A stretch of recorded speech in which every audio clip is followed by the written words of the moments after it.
Boa noite a todo mundo, a todos que estão aqui presentes. Bem-vindos ao Espaço Egrégora. Acho que só você que não conhece, né, dos que estão aqui presentes, né, Davi? Ou você já viu aqui em outras ocasiões? Então, aqui é um estúdio musical. Lá na frente tem alguns estúdios, onde bandas podem vir ensaiar, gravar ensaio. E também acontecem alguns eventos aqui periodicamente. E também essas aulas, nesse formato que está acontecendo hoje. Tá? Então, sinta-se em casa e fique à vontade. Boa noite a todos que estão nos acompanhando pela internet, pelas nossas redes sociais ou pelo canal do YouTube. Lembrando a todos para nos seguirem, né, para curtirem as páginas e também se inscreverem no canal do YouTube para vocês receberem os conteúdos que a gente está publicando e criando aqui constantemente. Tá? Muito obrigado. Nessa aula que está sendo gravada agora, eu vou também colocar os meus dados, os dados aqui do local, que são a conta bancária. Se porventura vocês acharem o conteúdo interessante, nós aceitamos contribuições. Pode ser de qualquer valor, 5, 10 reais, fica a critério de vocês, tá bom? Mais uma vez, muito obrigado.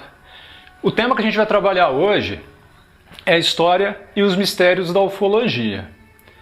Por que eu estou trazendo esse tema nessa ocasião? Porque não faz muito tempo que o governo norte-americano realmente admitiu que esse fenômeno existe. Um fenômeno que ele começou a ser identificado por intermédio da análise da ciência moderna na segunda metade do século XX. Então, é como eu vou começar a expor esse assunto. Portanto, ele nasce em 1947. O principal pesquisador, já até falecido, é o J. Allen Hynek.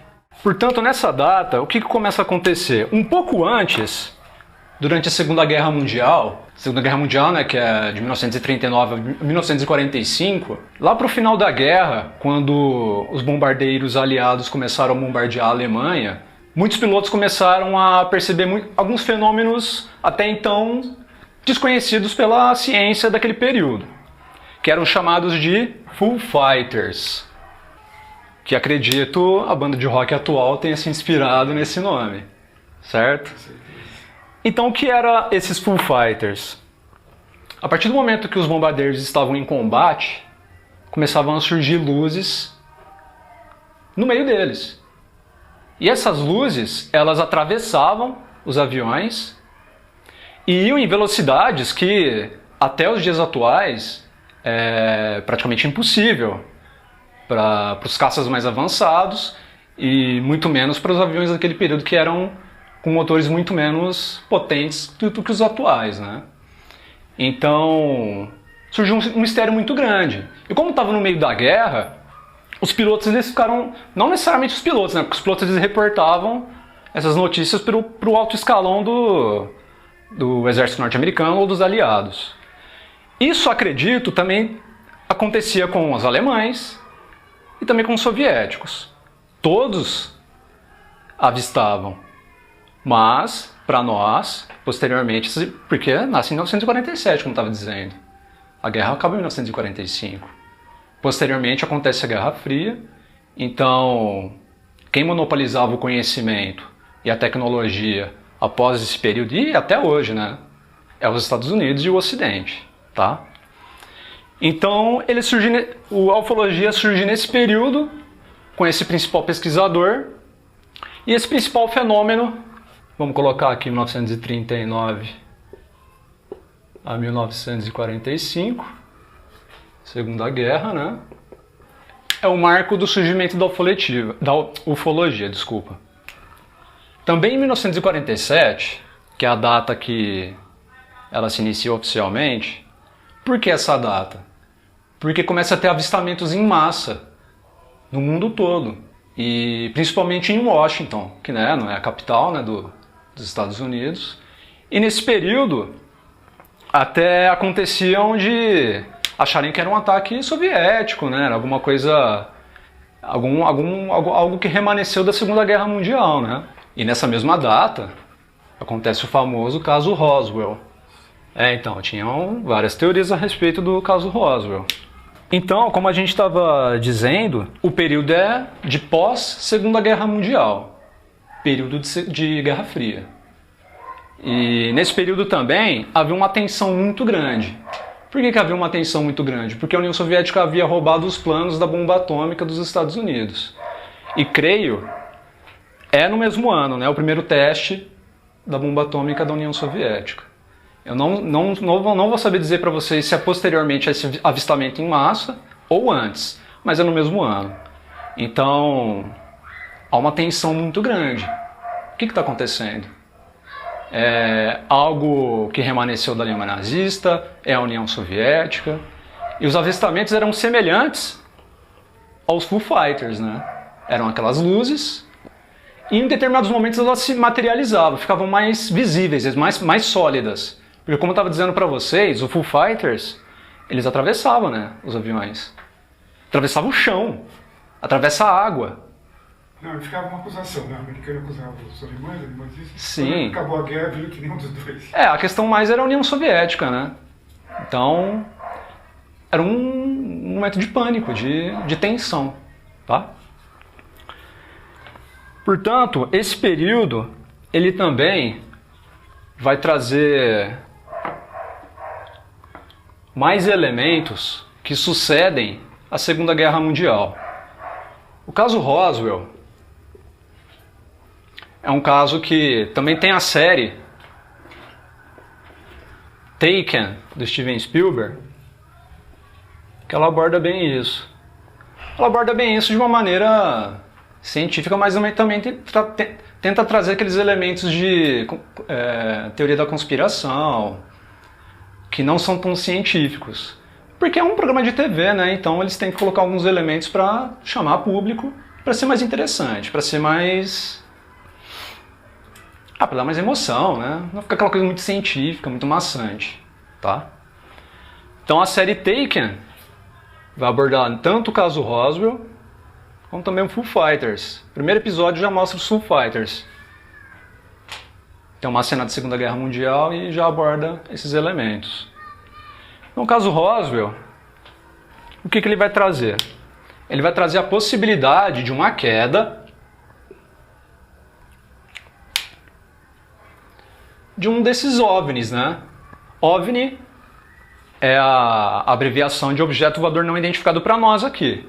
Mas lá nos Estados Unidos é o quê? É UFO, objeto voador não identificado, lá dos Estados Unidos, tá? Então, o caso Roswell traz a possibilidade de uma queda e também traz a possibilidade de terem vítimas. Como eu estava dizendo, é um período posterior à Segunda Guerra Mundial. Portanto, existe muita tensão, muito mistério. E se está tendo um avistamento não identificado, se não é a União Soviética, é algo... O que é? É externo? Então, fica essa questão, né? E se ele caiu, dá-se a entender também que é um objeto falho, né? Um objeto não tão avançado assim, certo? E se tem vítima, os corpos são frágeis, morrem, como os nossos. Então já cai inúmeras questões atuais, até porque acho que no período eles não estavam nem se questionando sobre isso. Estavam mais preocupados com a questão da União Soviética e todas essas questões que eu estava trazendo. Armas experimentais. Essa é uma leitura mais atual nossa, né?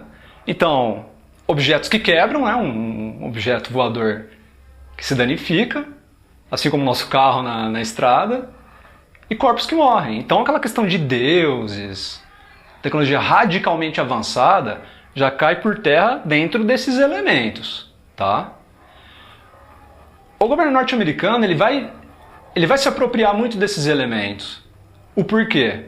Porque está em estado de tensão, como eu estava dizendo.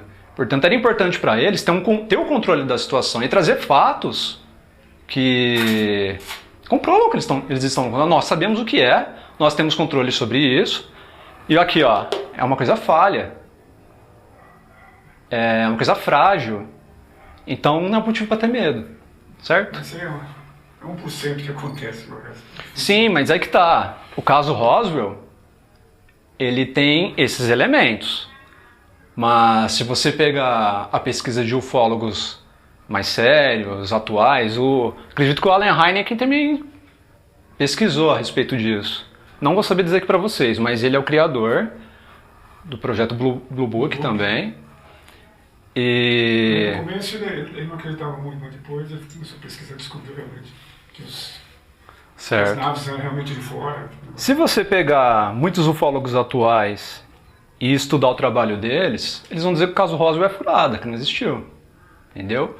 Mas aconteceu algo lá. O que aconteceu? Vamos trabalhar isso agora. Claro que existiu isso. Como você já citou, Antônio, Von Braun. Quem que é o Werner Von Braun? Vou até escrever aqui. Deixa eu ler aqui que eu não sei. Werner. Quem que é o Werner Von Braun? Ele é alemão. Engenheiro alemão. Que criou, durante a Segunda Guerra Mundial, uma das armas mais avançadas que existiam até então. Porque a propulsão dessa arma era uma propulsão a jato, que eram os foguetes V2. A partir do momento que a União Soviética e os Estados Unidos entraram na Alemanha, ela foi saqueada de diversas formas. E qual era o saque mais interessante? O saque tecnológico. Portanto, alguns cientistas foram levados para a União Soviética e outros foram levados para os Estados Unidos. E esse Werner Von Braun, ele é um dos principais em função disso que eu acabei de colocar. Que ele era um dos que encabeçavam esse projeto, né, dos foguetes V2, e era uma das armas que mais aterrorizavam, né, principalmente a Inglaterra. A Inglaterra foi vítima desses foguetes. A maior parte deles foram lançados em Londres e em outras cidades da Inglaterra durante o período da Segunda Guerra Mundial, mais para o final da guerra. Tá? E esse Werner Von Braun, ele vai encabeçar também o projeto Saturno, que vai levar o homem à Lua. Portanto, a questão é a propulsão, né? É a mudança da propulsão. Não vou saber dizer qual... Era por hélice, né? Mas... Por hélice? Não. Na Segunda Guerra... Tinha menos química, né? Eu acho que era por hélice ainda, assim, os aviões, na maioria, assim. Você falou o quê? Dos foguetes? Não, dos motores. Então... Foi a Alemanha que realmente começou ele estava até desenvolvendo também um avião a jato, só que não conseguiu terminar, acho que antes do fim da guerra, parece. O próprio Estados Unidos estava trabalhando com esse engenheiro, com Werner Von Braun, para produzir novas armas. Uma das teorias é de que foi produzido nesse período, no ano de 1947, que coincide com a data do caso Roswell, algo semelhante a um foguete V2. Só que, ao invés de ser um foguete com explosão convencional, era um foguete que carregava uma ogiva nuclear, certo? Então, se você procurar o estudo de vários ufólogos, eles vão dizer que assim que aconteceu o acidente, tinham vários materiais no terreno, que são materiais hoje como plástico, materiais mais leves, porque o grande intuito era tornar o material mais leve para ter um alcance maior e para ter a possibilidade de um ataque a longa distância, né, com mais eficácia. O porquê disso? Porque muitos ufólogos dizem, pegando os registros, né, que aconteceu naquele período, de que muitos investigadores foram até o local, no caso muitos trabalhavam para o governo, com aqueles aparelhos de radiação. Ficavam medindo a radiação do local para ver se estava acima da média, né? Então isso abre a possibilidade de que era uma arma nuclear que estava sendo testada. Então muitos ufólogos dizem que o caso Roswell era uma arma experimental em função desses detalhes, né? Dessas fontes que foram conseguidas. Tá? Então quebra aquela questão, né? de um UFO não tão tecnológico e também de um extraterrestre, né, de um habitante de um outro local não tão frágil, que está mais preparado do que isso, né? Então vamos pegar outros detalhes e... O sobrou desse disco aí, que é o Roswell, provavelmente deve ter sido levado lá para a área 51. Então, muitos ufólogos dizem, Antônio, que a Área 51 não existe. Que a Área 51 está dentro dessas... Ali tem muito segredo lá dentro. Que está dentro desses elementos que foram apropriados, né? O governo se apropriou de muita coisa. A Área 51 é mais uma delas, segundo vários ufólogos. Tem túneis lá que você não imagina isso. Então, aí entra... Pro governo, fizeram relatório.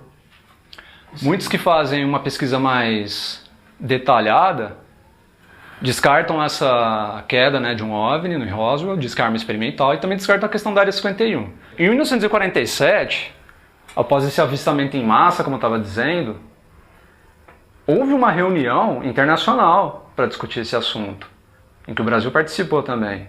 Então houve um acordo de troca de informações pelos vários governos nesse período.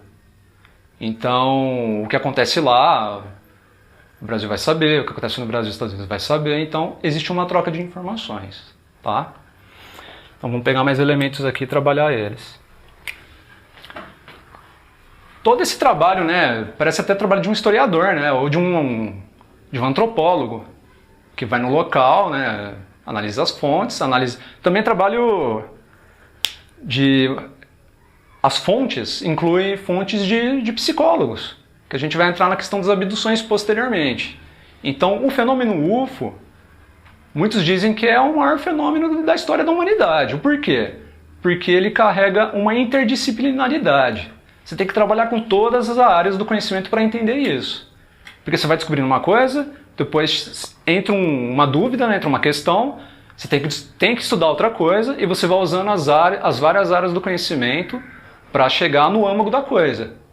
E aí vão perceber que também que não dá para chegar no âmago da coisa. Então, é algo que vai sendo cada vez mais estudado e cada vez mais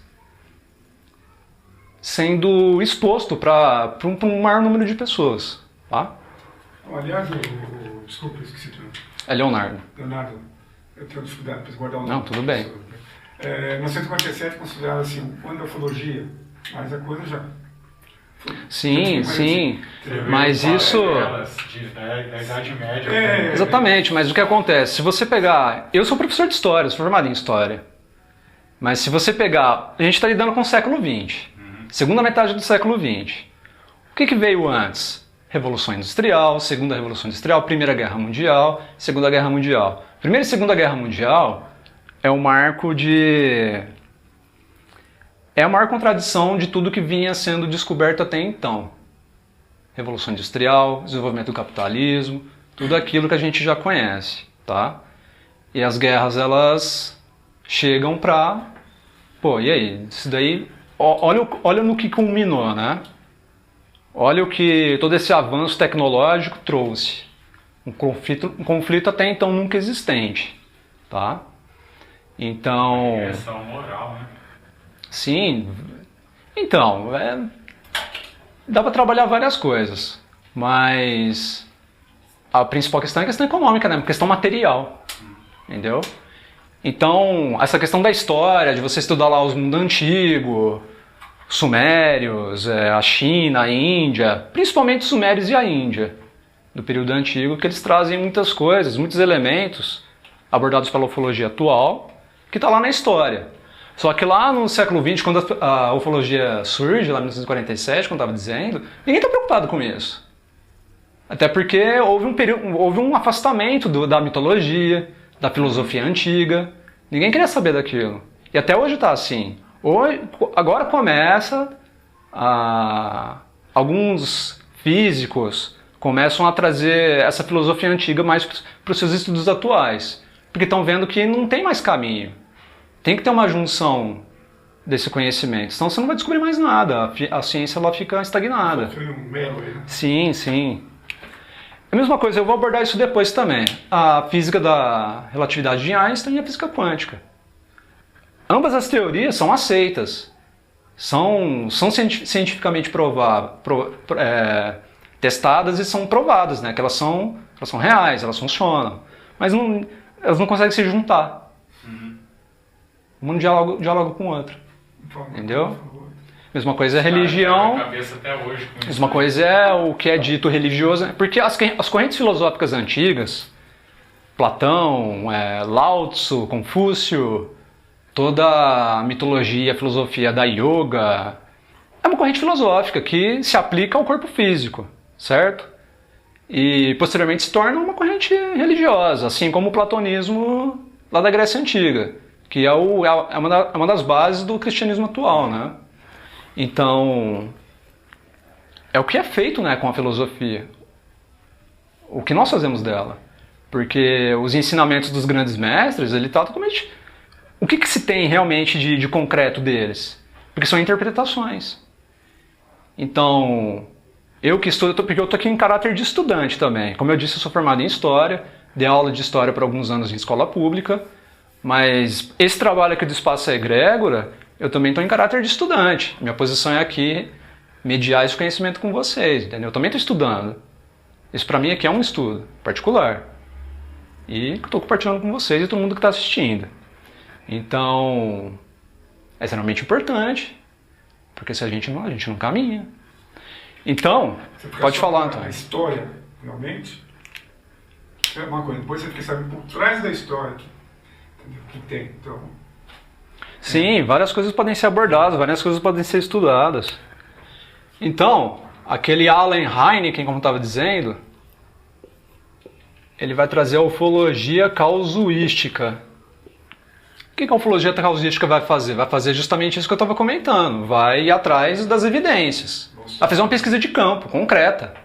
Entendeu? Não é trabalhar em teoria do que pode ter acontecido ou não. Não, é ver os fatos. É um trabalho científico. O Hynek, ele era um físico, mas ele fazia um trabalho de cientista de campo. Entendeu? Então, com a ufologia causuística, vai se iniciar aquela questão lá do primeiro, contatos de primeiro grau. Primeiro grau aqui, né? Segundo grau. Terceiro grau. E também vai ter o de quarto e quinto grau que eu vou abordar posteriormente. Primeiro grau basicamente é o quê? Aquilo que acontece em 1947. Avistamento de luzes. Essas luzes que atravessam paredes, que atravessam objetos sólidos. Que entra na água, que passa no chão, que vai em enorme velocidade, faz uma curva de 90 graus e se você faz isso com um avião moderno, não dá, tem que fazer uma curva, tem que fazer todo um... O avião quebra, porque tem um atrito do ar, né? Então qual que é a ideia? Ele é um objeto que ele não está totalmente sólido, entendeu? Ele consegue fazer essas manobras, e numa velocidade que nenhuma tecnologia atual consegue acompanhar. Os nossos físicos não conseguem desmembrar isso. Como? Os nossos físicos não conseguem descobrir como é que eles fazem. Sim, até hoje é um mistério. E alguns físicos que começam a dialogar com esse conhecimento do mundo antigo e com a física quântica, eles começam a trazer teorias do que pode ser, de como isso pode funcionar e de onde esses objetos vêm. Quem está por trás daquilo? Vamos lá, A tecnologia deles está há 1000 anos. Vamos pegar mais detalhes aqui. Então, viu, Daniel? Desculpa. Tudo bem. Contato visual. Você já teve? Você é um abduzido? Ah, não, abduzido não. Tem contato de primeiro grau. Certo, que legal. Duas luzes. Uma delas fazia zigue-zague. E a outra estava num ponto e fez assim. Você é de qual cidade mesmo? Eu sou de Batatais. Quer dizer, na verdade eu moro em Batatais. Eu sou de São Paulo, mas eu moro em Batatais. Certo. Mas isso aí faz tempo. Eu morava lá em São Paulo. Mas isso foi no meio da cidade, numa região? Não, isso foi perto da cidade de Jundiaí. Você conhece Jundiaí? Já ouviu falar, né? Sim, já ouvi falar, mas nunca estive lá. A gente tinha saído com o pessoal para tentar ver o cometa raro. Certo. Mas não conseguimos, porque tinha muita estrela na época lá e o cometa muito afastado. Mas foi melhor do que eu pensava. Que apareceram umas luzes e entre elas essas duas. Uma fez zigue-zague e a outra simplesmente estava num ponto, fez uma espiral e sumiu. Legal. E como é que foi a experiência? Você realmente... Porque você é uma pessoa que está aqui, que está participando, que tem interesse... Exatamente. Então eu já estou deduzindo que você estuda, então você acredita que a sua experiência realmente foi real, que aquilo... Eu estava com mais pessoas, quer dizer, podia falar, você estava sozinho, você imaginou algo? Não. Certo. Tinha umas 10 pessoas pelo menos comigo. Ah, ficou bem claro. legal, que Não bom. estava drogado, não fumava. Isso surge muito, né? Ah, não, você Não tomou não bebia, não Estava sob efeito de drogas. não nem cigarro. Então ficou bem claro para mim que era. Eu, como estava dizendo, tem a ufologia casuística, né, que analisa tudo isso. E, posteriormente, alguns ufólogos e cientistas, físicos principalmente, vão abrir a ufologia para a ufologia mística, vai. Vamos colocar dessa forma. Porque o que começa a acontecer? Século XX, primeira metade do século XX, tem o fenômeno espírita no Brasil, Chico Xavier. Então, com toda essa nova base de estudo, abre-se a possibilidade para muita coisa nova, que até então não existia. Quer dizer, até poderia existir, mas de uma forma mais consciente, de uma forma mais visível, mais aberta para um público maior, tá? Surge nesse período. Então, entra a questão dos contatados. Contato de quarto grau, o que vem ser? É aquele que entra no UFO e que tem um contato direto. Ele é um abduzido, mas é um abduzido que estava consciente do que estava acontecendo. Ele é convidado. Não chega a ser abduzido, geralmente eu considero abduzido a pessoa que é levada à força. Agora, no caso aí, a pessoa... É uma abdução consciente. Há um acordo entre o contatado, né? E isso acontece. Então isso é o contato de quarto grau. Já o contato de quinto grau é um contato psíquico. Aí entra toda essa questão, né, não só o fenômeno espírita é algo brasileiro, né? Mas existem sensitivos, paranormais em outras regiões do mundo, mas no Brasil é caracterizado pelo movimento espírita. Chico Xavier é o grande nome, né? Que tem vários outros médiuns que também trazem essa nova área do conhecimento. Então aí já abre para muita coisa.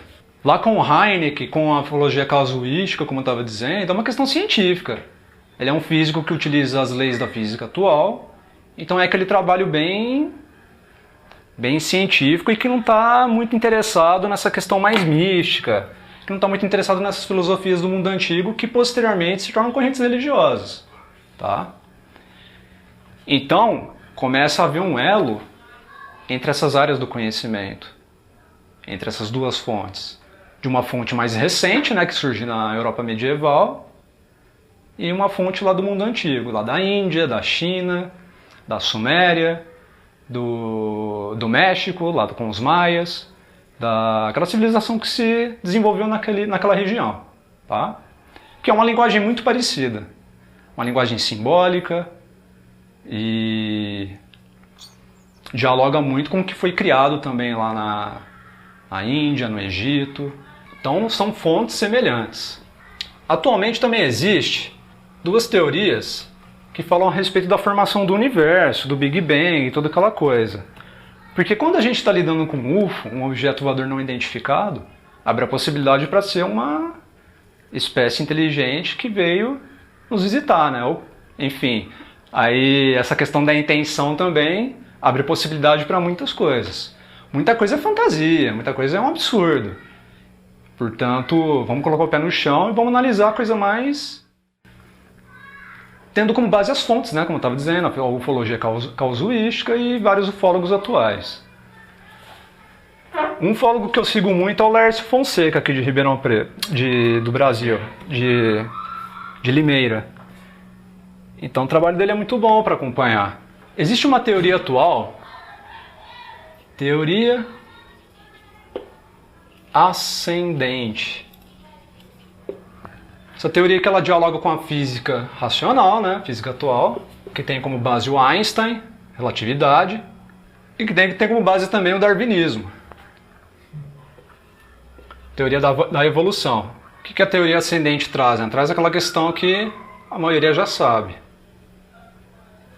Que nós temos o que? O universo, né? Por que eu estou trazendo essa questão da formação do universo?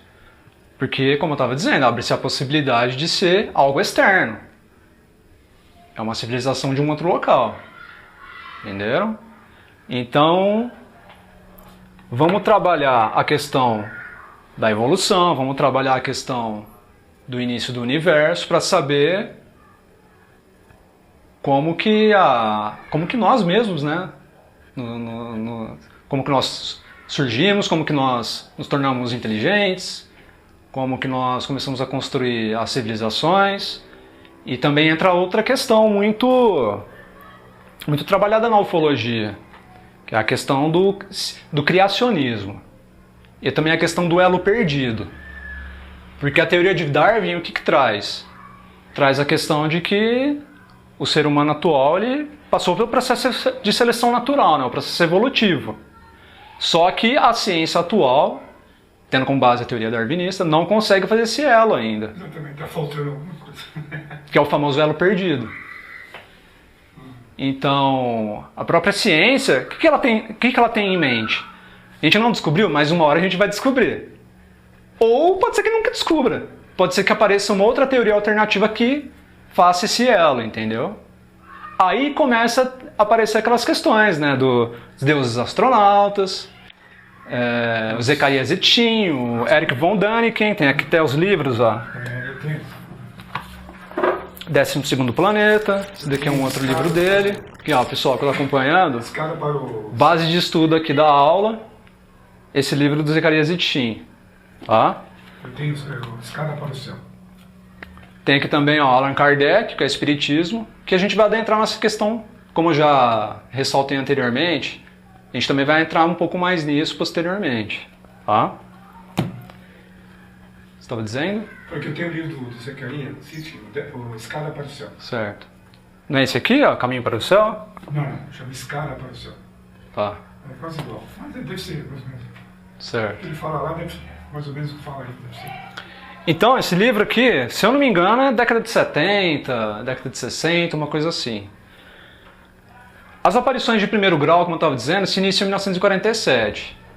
Com o decorrer das décadas, década de 50, 60 e 70, começam a haver os de segundo grau e o terceiro grau também, como está dizendo.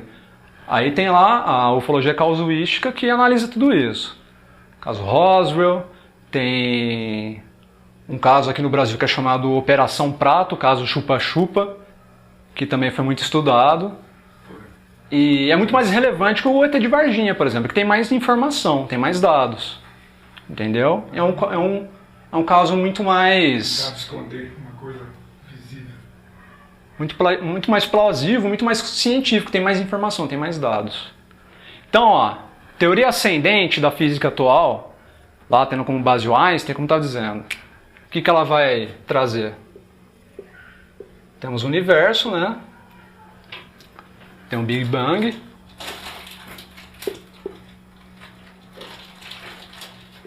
Posteriormente, no seu início, o universo ele vai o quê? Ele vai criar galáxias, as próprias galáxias vão criar sistemas planetários, né? Estrelas. Até chegar ao ponto de isso tudo por acaso. Isso surge por acaso, segundo essa teoria ascendente. Não há nenhuma informação que diga, ó, por exemplo, as partículas, né, os átomos. Tudo aqui é feito de átomos. Tudo aqui é feito de átomos.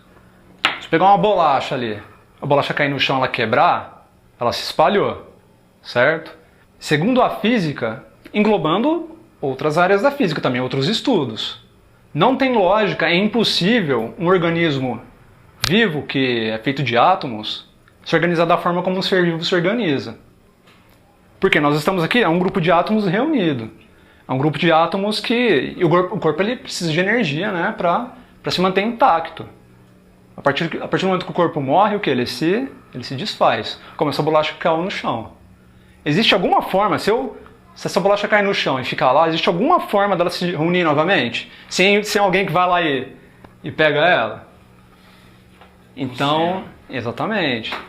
Então é a mesma coisa, esse corpo, não há possibilidade dele se formar sem uma força por trás disso, entendeu? De uma inteligência, de uma consciência, enfim, os termos são vários. Então, essa teoria ascendente, ela chega num ponto que ela encontra vários buracos. Quais são esses buracos?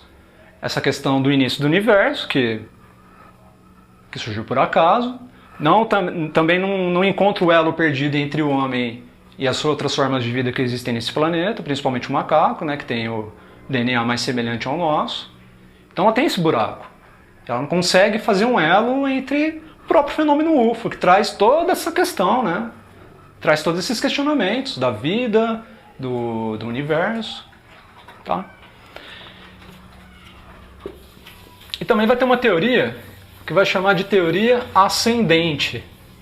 Também tem uma teoria que chama descendente, teoria descendente. Ela também vai trabalhar com essa questão, né, da formação do universo, que tem um início, que ele vai expandindo. Isso, ele vai se dividindo. Tem um físico que ele trabalha essa teoria. O nome dele é Amit, ele é indiano, olha só, ele é indiano. Isso. Amit Goswami. Ele é um físico indiano, ele é formado na física racional, na física científica, se formou nos Estados Unidos. Só que como ele é indiano, ele também carrega toda a bagagem da mitologia hindu e da filosofia hindu também. Então ele já consegue ver o fenômeno de uma outra forma, certo? Ele consegue englobar outras coisas, outras possibilidades.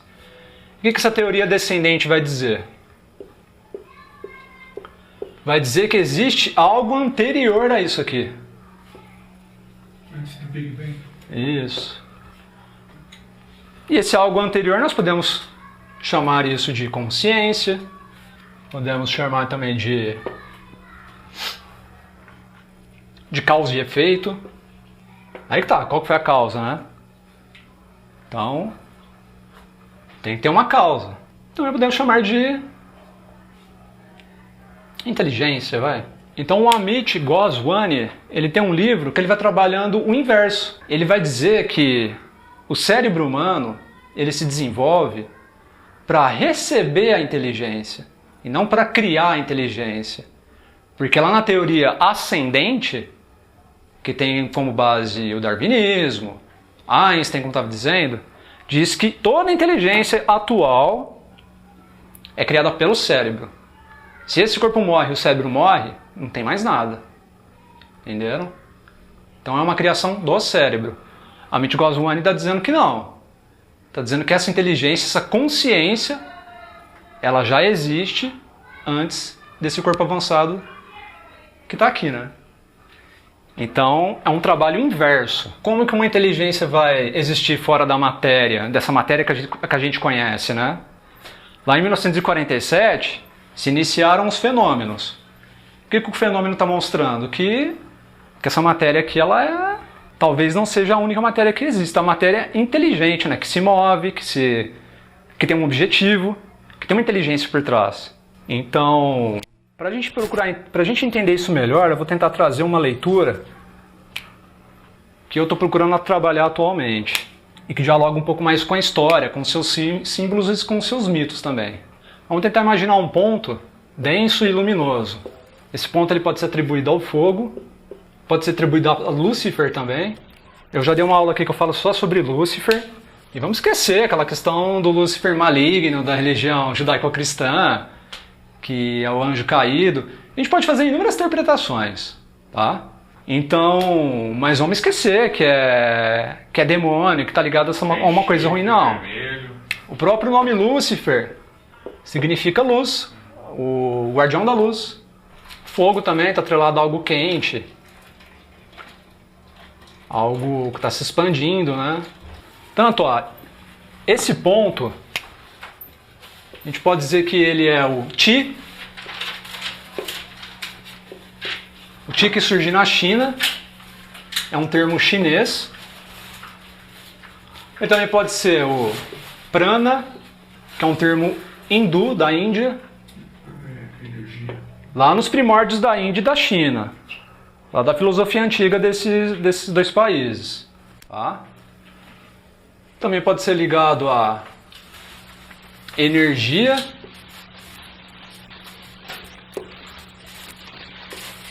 A própria física atual. A física atual diz lá que tem tem o átomo, né, que ele é a fonte de energia de tudo. Então, esse ponto ele pode estar ligado ao átomo também, tá? Também pode estar ligado à vontade. A vontade já vai se ligar à filosofia e à psicologia. A vontade a gente vai encontrar na filosofia do Arthur Schopenhauer, que vai influenciar o Nietzsche, que vai influenciar toda a psicanálise moderna, tá? Então, esse ponto aqui ele pode ser interpretado de inúmeras formas. Agora vamos traçar um campo para esse ponto.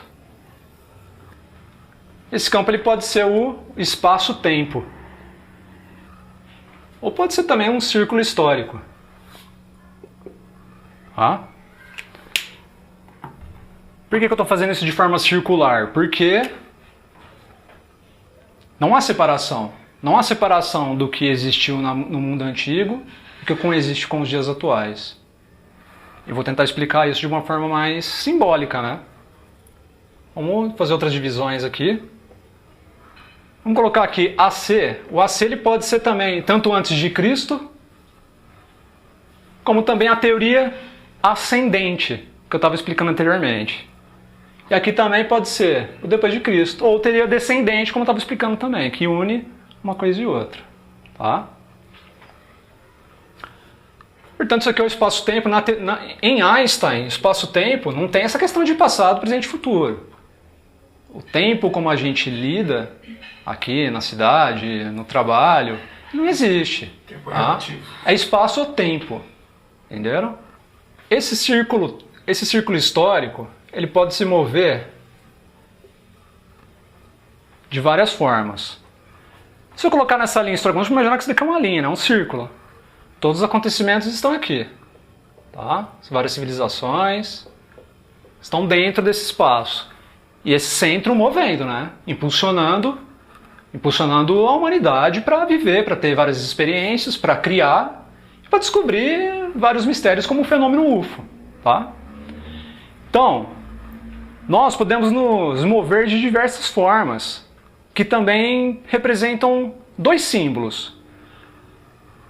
A forma horária, como eu estou colocando aqui, que é da direita para a esquerda, pode também representar uma expansão. Expandir, ir para frente, andar, caminhar, certo? Expansão, que é de dentro para fora. E um movimento anti-horário, que ele vai ser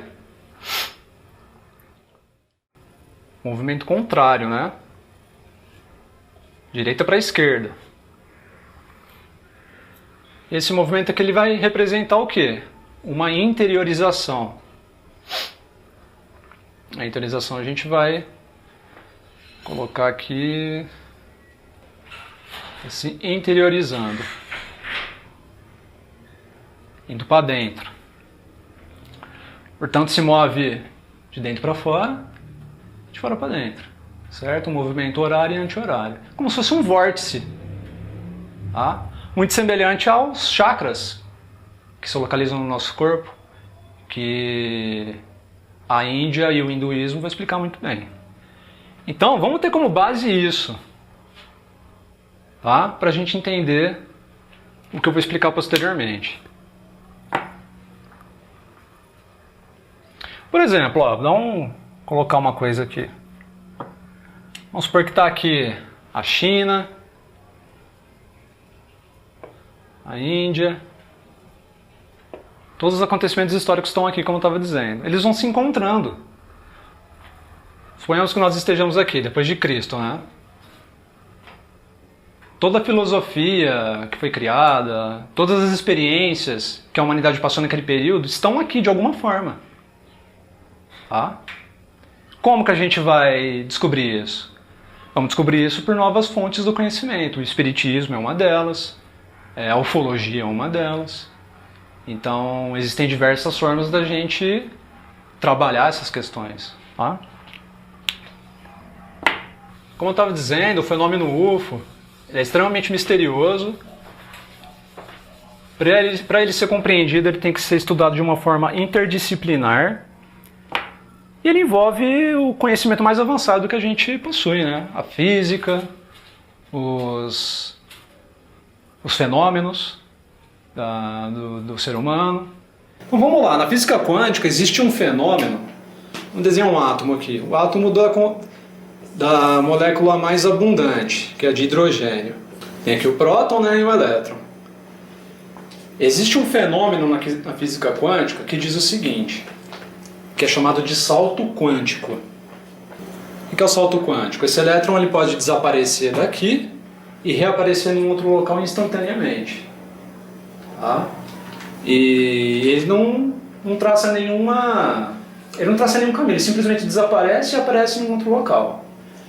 Ou seja, é possível, com a física quântica, traçar uma outra órbita aqui e fazer esse elétron, por intermédio desse salto quântico, ele desapareça aqui e reapareça aqui, instantaneamente. Isso abre margem para o quê? Por exemplo, nós temos aqui Via Láctea, galáxia. Temos aqui nossa estrela. Essa galáxia ela tem um comprimento de até 100 mil anos-luz de distância. Para quem não sabe, ano-luz é a distância que a luz percorre em um ano. A velocidade da luz é de 300 mil quilômetros por hora. A estrela mais próxima do Sol é Alfa Centauro. E ela está a 4 anos-luz de distância. Então, isso abre possibilidade para que aconteça o seguinte. No início das teorias físicas, se imaginava que o universo ele era como um tecido, que é chamado de campo cósmico. Voltando naquela linha histórica, círculo histórico, né, que eu desenhei lá, o espaço-tempo. Atualmente já se aceita mais que ele é esférico, né, que ele é mais tridimensional. Não que aqui não seja tridimensional, mas se especulava que ele era como um tecido. Hoje já dizia também que é como conexões neurais. Falam sobre vários multiversos, né, que serão bolhas de galáxias, assim, né? Mas essas conexões, que são semelhantes a conexões neurais, cada vez mais que elas se afastam, que as observações se distanciam cada vez mais, ela é esférica. Tá? Tem a forma esférica. Então, esse campo cósmico, esse tecido, ele está todo conectado. O que é sentido aqui, porque lembram como eu estava desenhando lá na formação do universo? Ele vai se dividindo, mas ele não se separa. Isso está demonstrando o quê?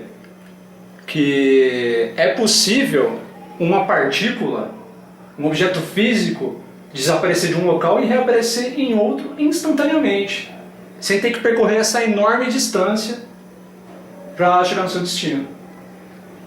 E isso os ufólogos, incluindo o Laércio Fonseca, como eu estava dizendo, eles trabalham teorias em cima disso, de como um UFO poderia percorrer e atravessar essas distâncias enormes para chegar até nós. E qual é a possibilidade? A possibilidade é de que foram construídos veículos que se adensam, a matéria dele se transforma, a matéria dele se torna mais sutil.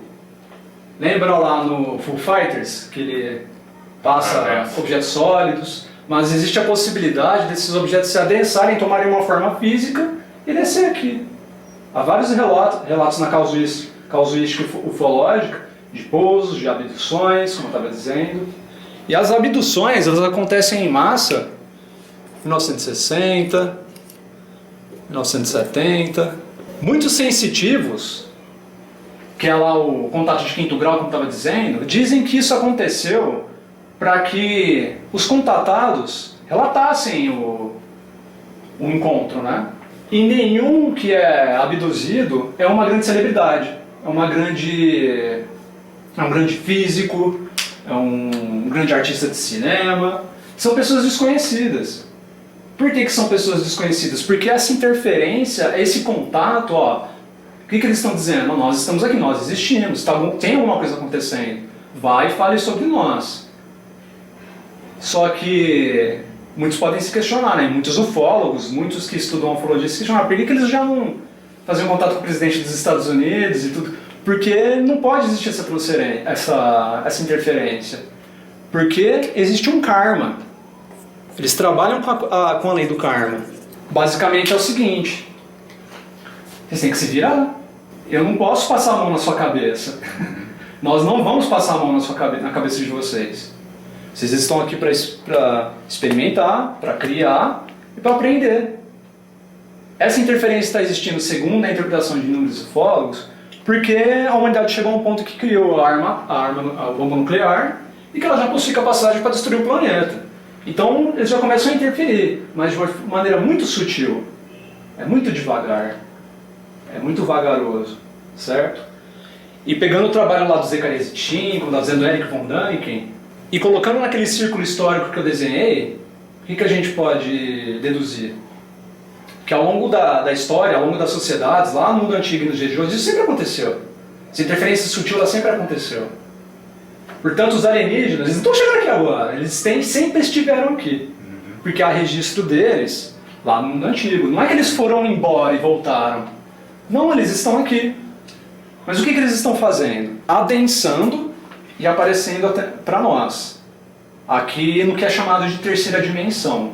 A matéria de qual é feita os UFOs e também os seres que controlam eles é de uma matéria mais sutil. Uma matéria que o movimento espírita diz que são de espíritos. Só que tem toda aquela questão, né? O espírito não é um fantasminha que sai voando, tudo. Não tem nada fantasmagórico. Se você pegar a produção espírita, tem o filme Nosso Lar, por exemplo, que mostra lá uma sociedade organizada existindo. Então, digo para vocês que estão assistindo essa aula pela internet, pelo nosso canal, para vocês que estão aqui também, se tem muito questionamento, vamos estudar, vamos analisar, porque quando surgem essas questões, é por falta de informação. Vamos estudar mais o espiritismo, vamos estudar mais a própria ufologia, para ver o que realmente está acontecendo, né? Portanto, não é que os alienígenas estão voltando, não, eles estão aqui. Na física quântica, trabalhando naquela questão do salto quântico, como estava dizendo, abre possibilidade para existir o quê? Buraco de minhoca. Então, o buraco de minhoca ele é trabalhado com a teoria da relatividade de Einstein. Já assistiram Stargate, o filme?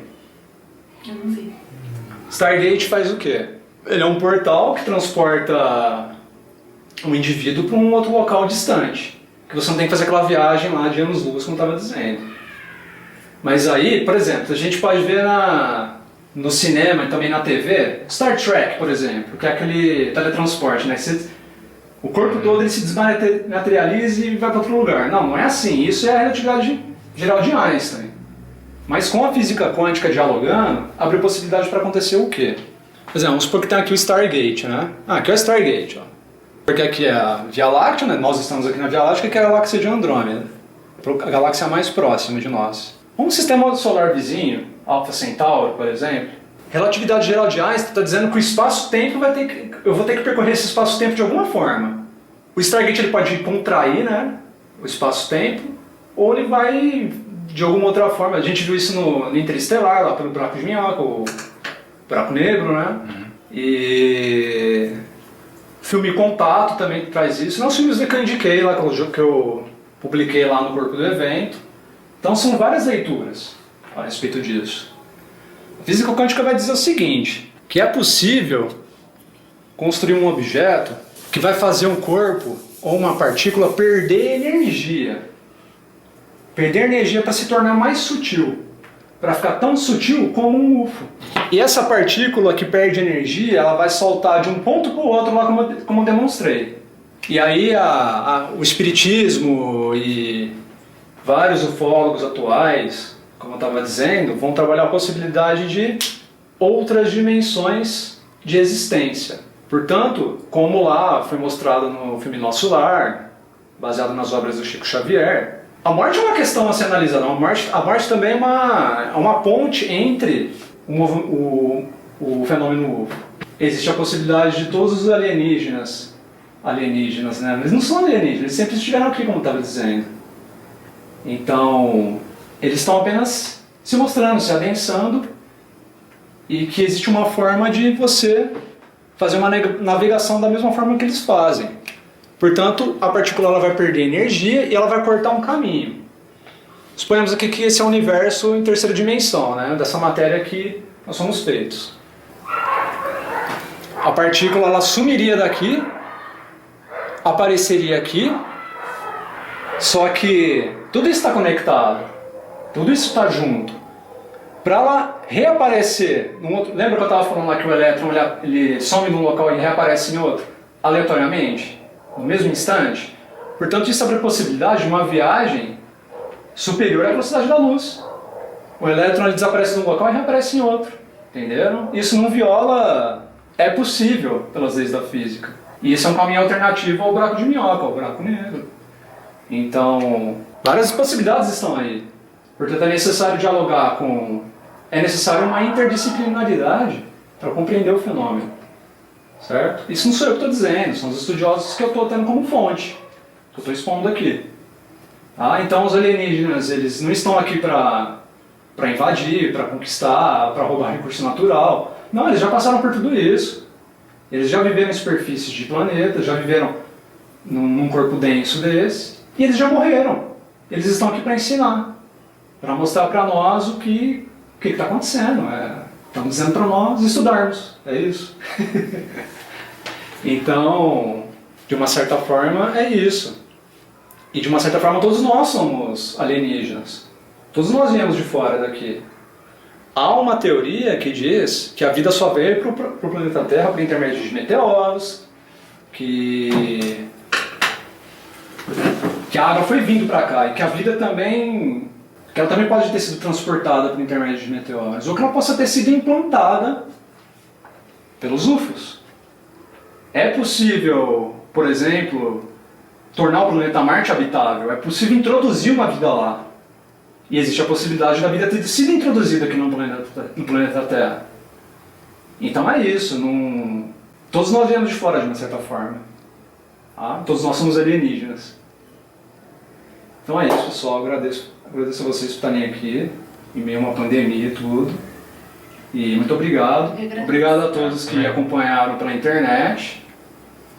E até a próxima.